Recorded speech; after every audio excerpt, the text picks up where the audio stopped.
Hello, everyone. Welcome to the second episode of the Bench X podcast. If this is your first time sitting with me, then that's great. I got a lot of things that I want to talk about today. First off, I want to ask, how's your guys' day so far? Or how's life been treating you? Has life been treating you great so far, or has life been treating you not great so far? I've always found life to always be fine or alright, but that doesn't mean that I'm happy of where I am right now. I believe that the definition of happiness is different for everyone, just like the definition of success is different for everyone. More often than not, I find happiness to be such an interesting emotion. Every single day with social media and just the internet itself, we get pounded with so much advertisement saying like, oh, if you don't have this, then you're not going to be happy, or if you don't have this item, then it'll make your life better. But that's where I think a lot of happiness is different for everyone. Having all these kinds of products shoved in our face every single day is more of a short-term system for us. Oh, I'm gonna buy this $300 VR headset, or I'm gonna buy this Nintendo Switch that's also like $300. And I could admit to myself that if I buy these things, I'll be happy, but then afterwards, I don't really recognize the price tag anymore. And that happiness is really just a very short term sort of thing. In any case, with having like a Nintendo Switch or any console or anything like a phone, I find that these kinds of products, or maybe even any kind of product, could bring some sort of experience within you or within someone.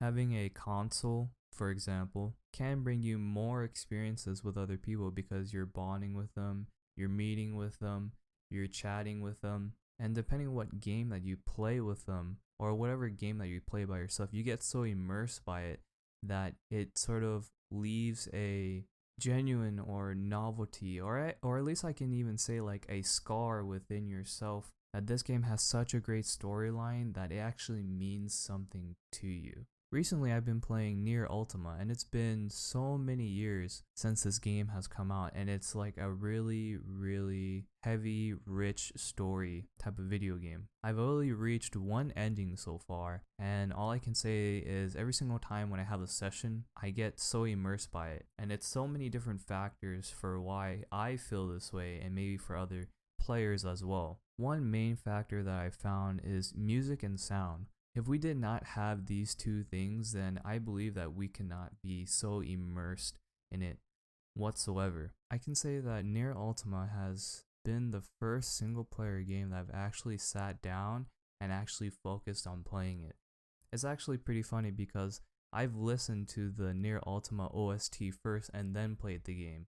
And listening to the OST persuade me to think, oh, okay, this sound production or this music production is so good that there must be a reason why they made it so emotionally driven as well, depending what boss fight the character is going against or whatever is happening in the story.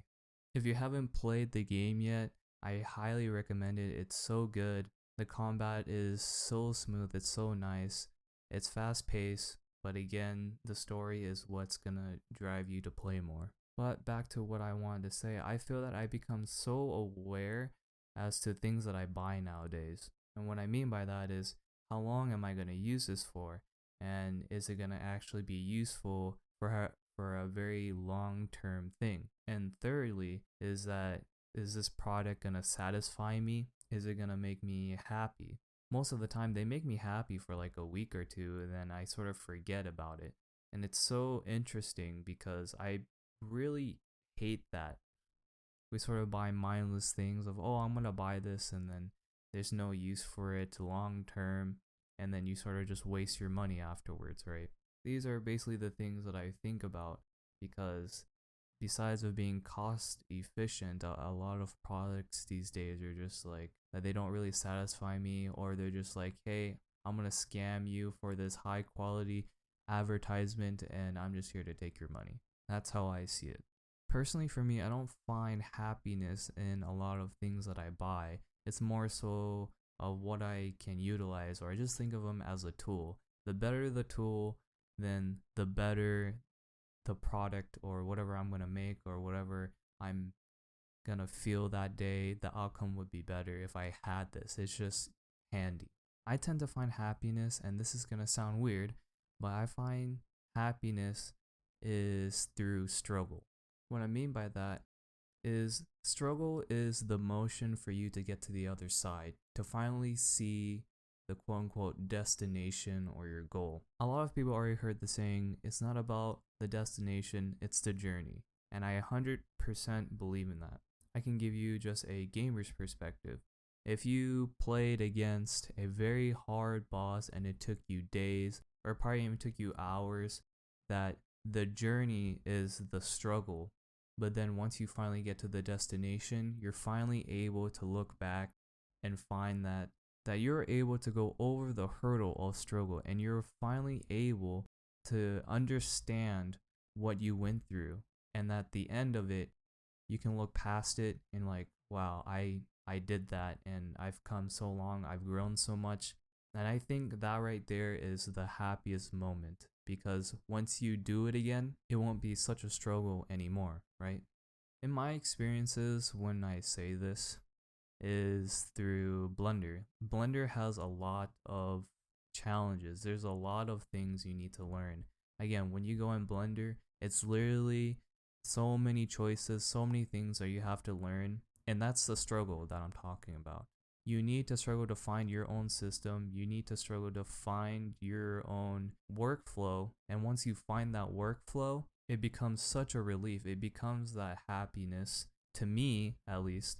It becomes that happiness where, wow, I did all that setup, I did all that learning, I know more, I have more knowledge, and I can make more and better things from here on out. And that right there is like peak pog moment for me. That's like peak pog moment that I feel everyone should feel. On the contrary, I try to keep myself in check with happiness as well. If I have too much happiness, I feel that that's such a dangerous thing for me, because I just feel that I just don't have control with myself.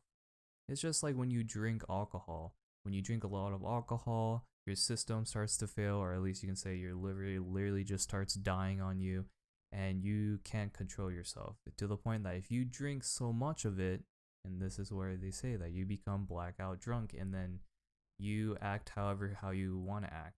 And that's how I feel with happiness sometimes. I try to keep myself in a limbo state or a neutral state all the time. Maybe more so below the line. So we can say that there's a line of happiness and a line of sadness.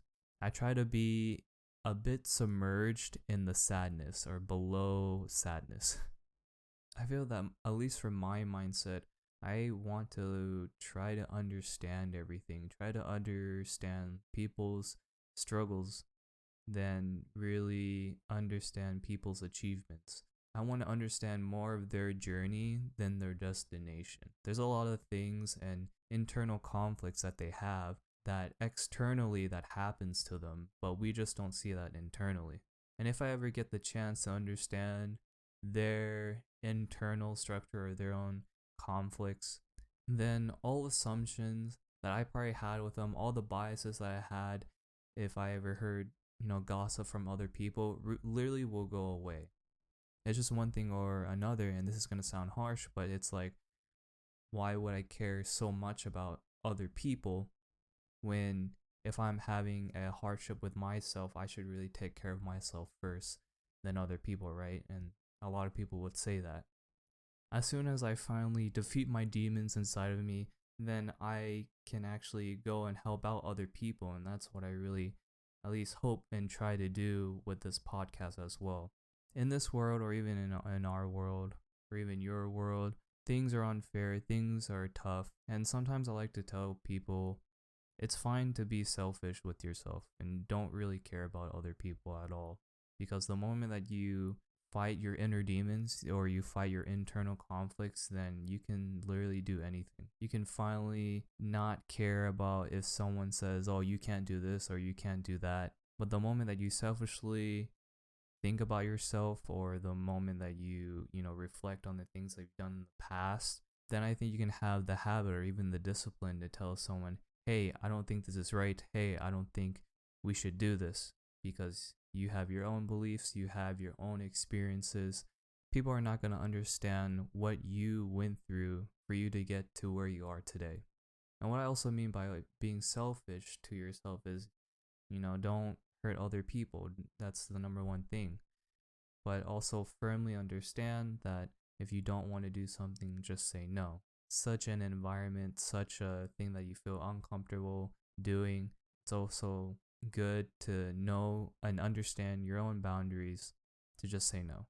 It's fine to say no. It's fine to say no to the things that you don't want to do because you feel that it's just a waste of your time. You're not going to have fun in it. You're not going to feel happy. That's, I guess you can say, the number one thing that most people would be looking for, right? Some things I would say no more often than not is a lot of crowds or a lot of groups. I'm not good with those things whatsoever. I've always been sort of behind the scenes, and I've always been behind the scenes even right now. Having a lot of people, having a group of people, you have to try and conversate, or it feels like to me, I have to conversate with a lot of different people, and it's hard to keep up. But if I have three people in total, three people in total, then it's fine because I can keep up and conversate to at least all three of them. I like to have meaningful conversations with them. I like to have good experiences with them. If I'm having a group of people and then afterwards I come back home, I'm like, okay, well, what was the most memorable throughout the whole night? Having three people in a group is much more meaningful because you actually get closer together, you actually form a bond with each other, and having this bond with one another, you actually understand each other way more. Some things that make me happy are alone time. I always get excited when I have to work on something, or when I'm just like watching a video by myself, or I'm in my room by myself. I don't have a problem talking to people, but I have such a limit to how much I can talk, especially when you just sort of run out of things to say. It sort of just makes the room sort of dead. It makes the atmosphere, how would I say it, very awkward. But if I'm by myself, I can study as much as I want. I can be excited as much as I want. If I want to sing, I can sing as much as I want. I can dance as much as I want. I don't have to feel the embarrassment that my singing skills and my dancing skills are terrible. Whenever I watch anime by myself, that right there is probably also one of the best things as well. Anything with a group of people is like going to the movie theaters and you hear a baby start screaming. Like, come on, you brought your baby to the movie theaters when the point of the movie theater is to watch it and actually be immersed into the story. But watching anime by myself, I can actually focus, and afterwards, when I'm done watching the whole season, I reflect on it. And it's such an enjoyable thing. It might be heavy brain thinking mode, but I enjoy them. This other thing that makes me happy might actually be weird, but I really enjoy going to the grocery store by myself. I can say that going to the grocery store is 10 times more fun than going to an amusement park. Sure, the amusement park, you go ride rides, you go and take pictures with your friends and stuff like that. But going to the grocery store for me is like being in my own world. I pop in my earbuds and I just really walk around as much as I want because I like food, I like cooking. Cooking is like science to me. You can play with the recipe as much as you want to what your taste is, and as soon as you get the recipe to whatever your liking is, then that's like the best because you put so much work into it and you finally understand. And again, the struggle of cooking is cooking chicken for how many hours, cooking bread for how many hours, cooking like a very easy stir fry. All the ingredients that you put together to make this perfect dish is a job well done to me. Most of the time, I just go to the store to just buy a lot of snacks because I buy what I want, of course. Another simple thing that makes me happy is actually sitting outside while listening to music. I like having the weather to be partly cloudy, or even if it rains, that's like probably the perfect day because at least for where I live, it's just so much sun, there's always blue sky, and it's like that every single day. I guess I can say it feels empty looking at the sky and there's literally nothing else out there besides the blazing hot sun. But having all these things while I sit outside can be the best moment for me. And I've had that once where my head is empty, I'm just listening to music, the wind is blowing, it's partly cloudy, and I remember to myself, this is the best. I wish I had more days like this. Nature in itself is such a relaxing thing for me that I wish a lot more people were able to experience it. When you get away from civilization and you get away from all these industrial things, all this technology for one day, I feel that a lot of people can clear up a lot of their stress. And it's so important to really take care of your mental state a lot more, or maybe equally, but a lot more than your physical state. Because the moment that your mental state falls, then you physically will not be able to do anything. For example, getting out from your bed, the first thing that you do, you have to think, oh, am I gonna get up? Oh, look at the time. I can rest for another 5 more minutes. Oh, I'm gonna press that snooze button. That's you thinking so many decisions of whether or not should I get up right now, or should I get up in 5 minutes, or should I get up after I press the snooze button. You're making at least like 5 choices in your head right now, and it's only about amount of time of how you feel at that moment to like, okay, I gotta get up. Or it depends what the next day is gonna be. I gotta get up, I have to work, I gotta get up, I have an appointment, I need to go. There's been a handful of anime that I've watched that made me feel this way of happiness and struggle. One of them is Haikyuu. Haikyuu is a volleyball drama anime, very popular. If you haven't watched it, I really recommend it as well. One of them is Haikyuu. It's a volleyball drama comedy sort of anime, and if you haven't watched it, I really recommend it.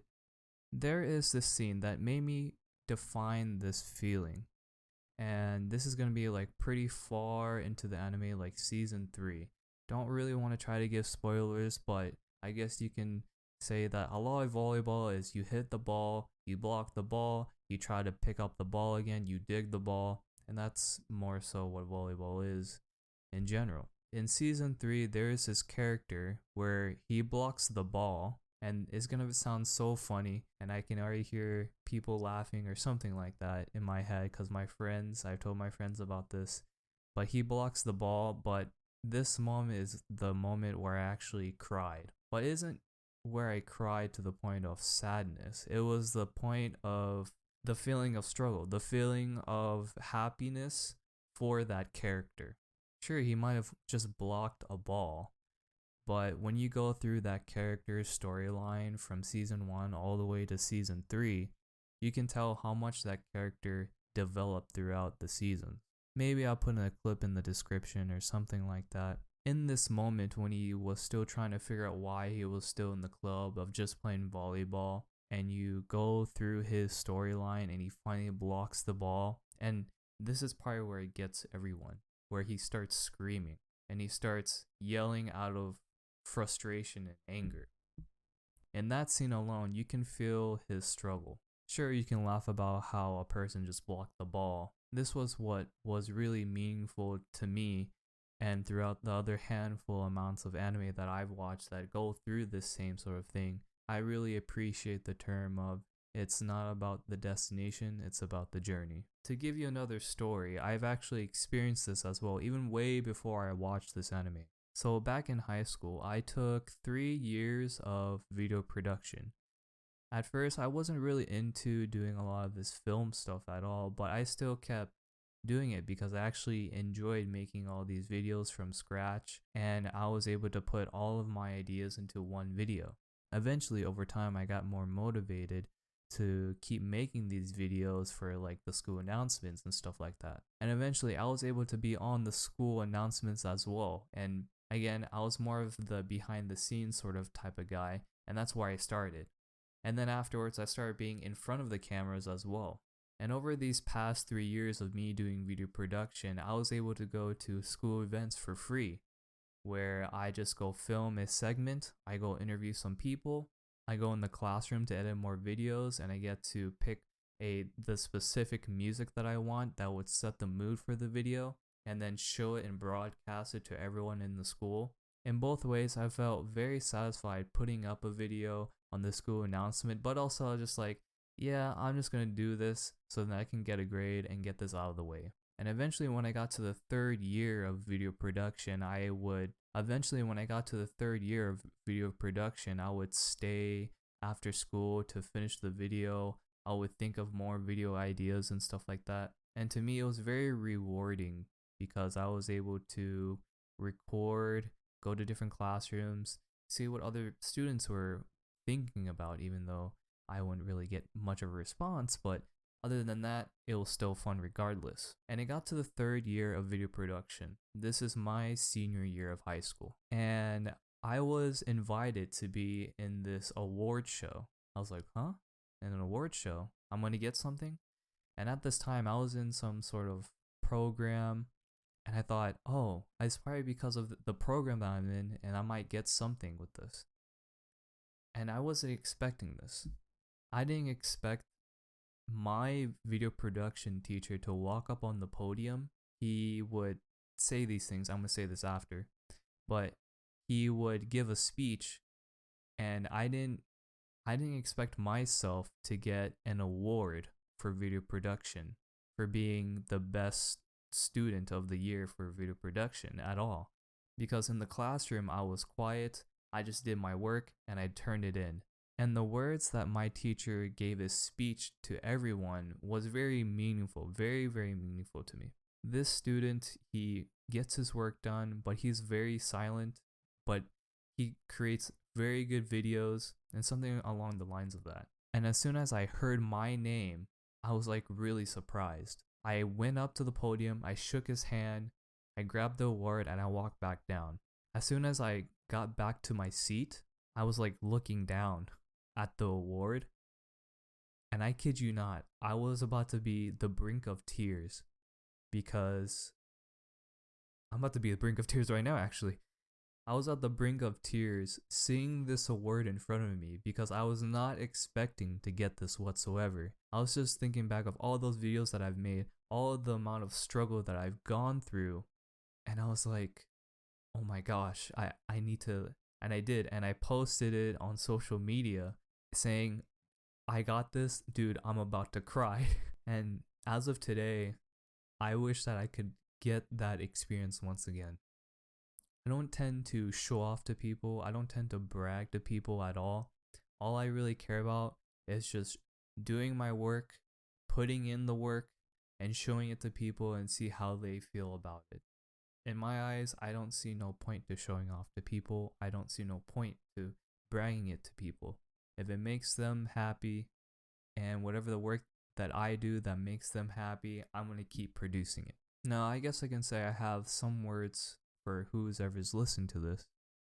And it's that if you have a dream that you want to pursue, please be self-aware of the things that you do every single day. Because a house is never built in a day, and that goes for the same for all the things that you want to do in life. Habits, it's not built in a day. Drawing is not built in a day. Learning things is not built in a day. Learning a language is not built in a day. So please, if you have a dream that you really want to do, even if it's something small, even the goal is so small, I really want you to take one step forward. Because as for myself, doing this podcast right now is such a huge leap for me, but I care so much of what I believe in and what I desire, to what I want to put out to people. That's how much I care. But I care so much of what I believe in. If fear is the number one thing that's making you scared to do something, at least try to break a chip off of it. Right now, I still have a fear of doing this podcast. I still have a fear of talking. But I'm really trying my best because I really believe what I believe in. And as long as you don't give up trying to get that chip off of fear every single day, then I think you're doing perfectly fine. It's not going to take a day. It's not going to take weeks. It probably won't even take months. But I know eventually that whatever your dream is, whatever you want to accomplish, it will happen. And will is the key word there. Understand the struggle, understand the problems that you will come across, and I will let you know that it's not as bad as you think. I even say this, and I'm probably gonna be the most hypocritical person out there, but internally, I know I'm gonna say I will do it, but it's gonna take some time.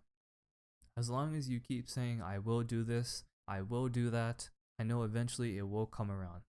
And that will be all the things that I want to talk about, and especially all the encouraging things that I hope inspired you, or maybe not. But thank you for listening to this podcast. Again, if you're a first timer, I greatly appreciate it for you staying to the very end or staying in the middle of it.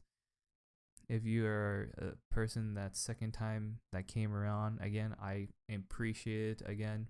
If you'd like to see more of my content, you can go to my YouTube channel, Tosuter, or you can also find this podcast either on Spotify under Bench X, or you can also find this on the YouTube channel as well. And I hope everyone has a good day. And please, don't give up.